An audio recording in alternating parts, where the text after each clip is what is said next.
All right. So Marion the nurse, she's had low back pain, she's had shoulder problems, she's had stomach problems.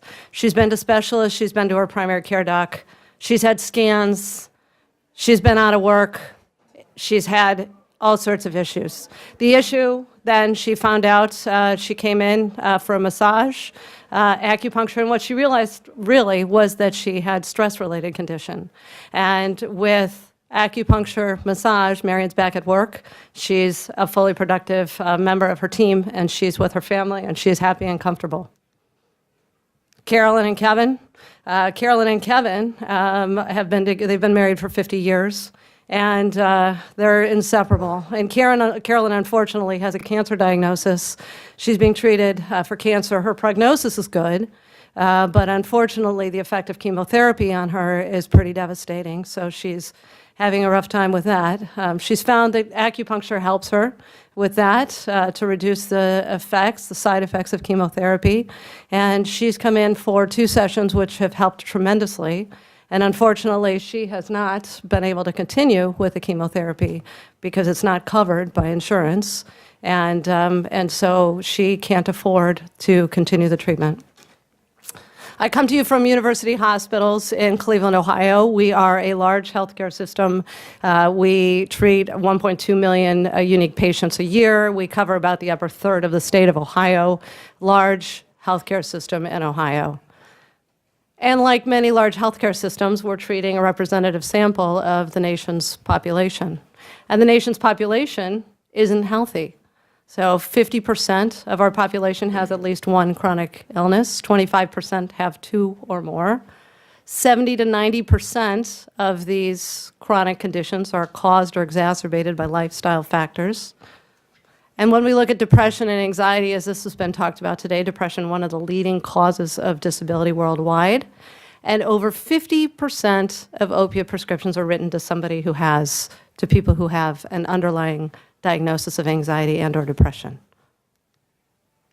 So we look at our nation's healthcare environment, and who are the people treating them?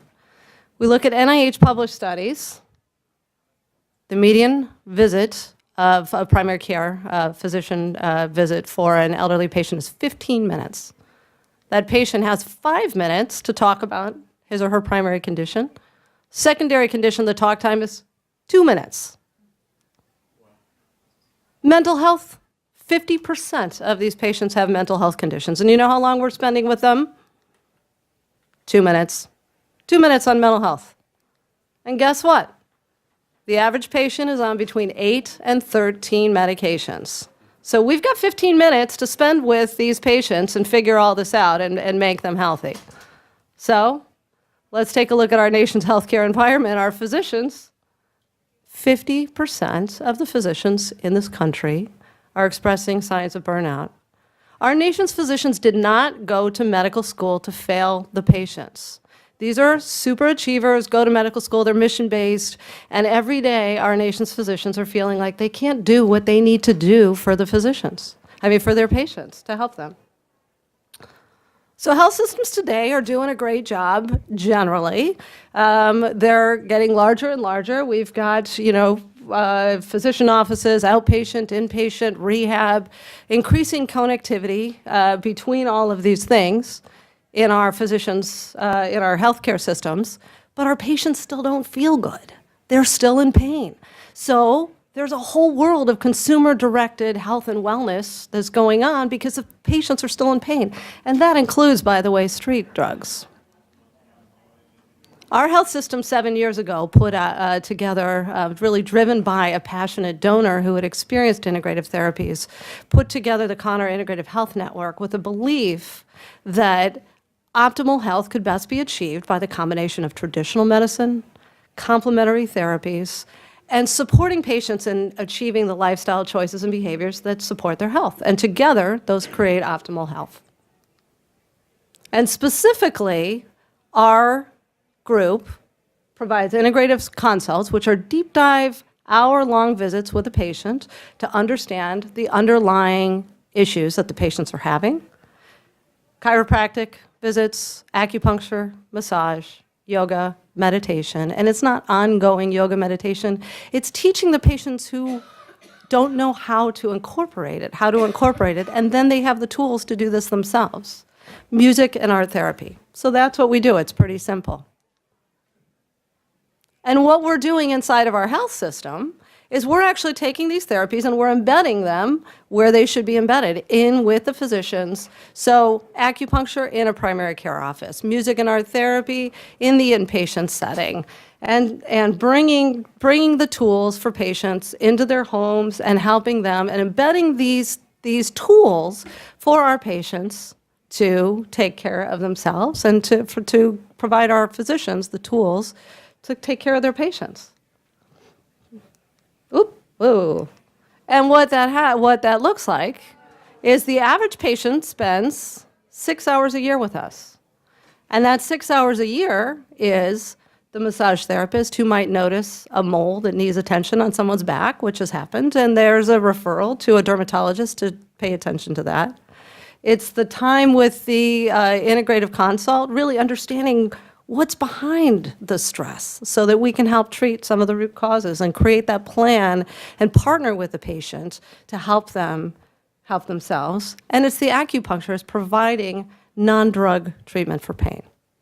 And so that's 6 hours a year with the patient as opposed to 15 minutes. We get to know them pretty well. And our physicians inside of our health system are really enthusiastic about this. So whereas about 4 years ago we had 20 physicians who had made a referral to us, last year we had over 1,100 clinicians inside of our health system make a referral to an integrative therapy, which has been just tremendous. And it's not only the therapies, it's not only the referrals, it's the collaboration. So we've got physicians from across the system, from across disciplines, putting in early mornings, late nights to rewrite the care protocols. How do we bring these therapies in? When do we do it? What's the right time? Who's the right patient? And that involves a lot. It's writing the care protocols, it's changing the medical record. The commitment from the system is there, and the excitement is there because people get it, right? So we like to say in integrative health, the future's now. Reiterating what a lot of our speakers have said today, World Health Organization has actually written into their strategic plan that we should bring these therapies together to treat the patient. Joint Commission, Ben's going to talk to you about the VA. NIH has made a year-over-year commitment to support research on these therapies, and the American College of Physicians, which was discussed, has written these therapies in as the first step in treating low back pain. So the great news is we've got a couple things covered by insurance. We have the integrative consult, and we're really grateful. So we can sit down with that patient, it's covered by insurance, and we can come up with a great plan for that patient. Chiropractic care, covered.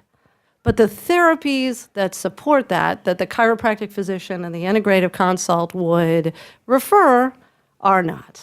So acupuncture, massage, yoga, meditation, music, art therapy, those are all cash pay. So the real barrier to access is what we have. The barrier to break is the physicians inside of our system who really don't want to have to make that choice about changing the care based on a patient's ability to pay. Our physicians want to know that they're providing the same fantastic care for all of their patients. And opioids are covered and the non-drug therapies are not. Thank you.